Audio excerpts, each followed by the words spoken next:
Então aqui a radiografia panorâmica, que todos os nossos pacientes chegam com uma radiografia panorâmica, estão mostrando, olha, esta região, ó, região direita, ó, totalmente atrésica, uma grande perda óssea, e a região esquerda a mesma coisa. Vamos dar uma olhada? Olha aí. Então, mostrando, olha, a proximidade com o nervo alveolar inferior e a proximidade esquerda com o nervo alveolar inferior e a quantidade de perda óssea. A gente pode fazer uma suposição aqui, tá certo? Então, nós pedimos para essa paciente uma tomografia para que a gente pudesse, então, fazer uma análise de qual é a distância que a gente tinha para o nervo alveolar inferior. Qual era a altura disponível de osso para que a gente pudesse fazer a instalação dos nossos implantes. E aí a gente fez várias medidas e a gente tinha de 5, 6, 7 milímetros de distância. Né? Então a gente tinha a possibilidade de usar um implante extra curto. Nesse caso aqui eu usei um implante Straumann extra curto de 4 milímetros, de 6 milímetros e de 10 milímetros de 3,3, tá certo?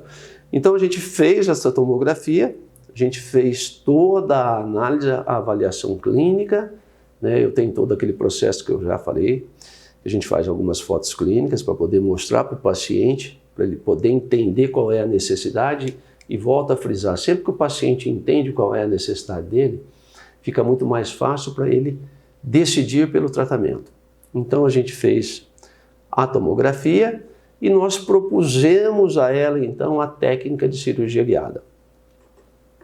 E a técnica de cirurgia guiada, então nós precisamos o quê? Do DICOM, de uma tomografia, e do STL, então, ou de um escaneamento intraoral, ou de um escaneamento de modelo obtido através de uma técnica de moldagem, utilizando o quê? Um silicone de adição. Então aqui a gente tem que ter o cuidado o quê? De escolher um material, de eleger um material que tenha uma boa precisão, e a gente também utilizar o quê? A técnica correta. Né? Lembram da técnica de compressão, né? Quando a gente vai usar silicone, muitas vezes a gente se esquece e usa a técnica de compressão de quando a gente usava alginato, tá certo? Então sempre num movimento só e numa direção só.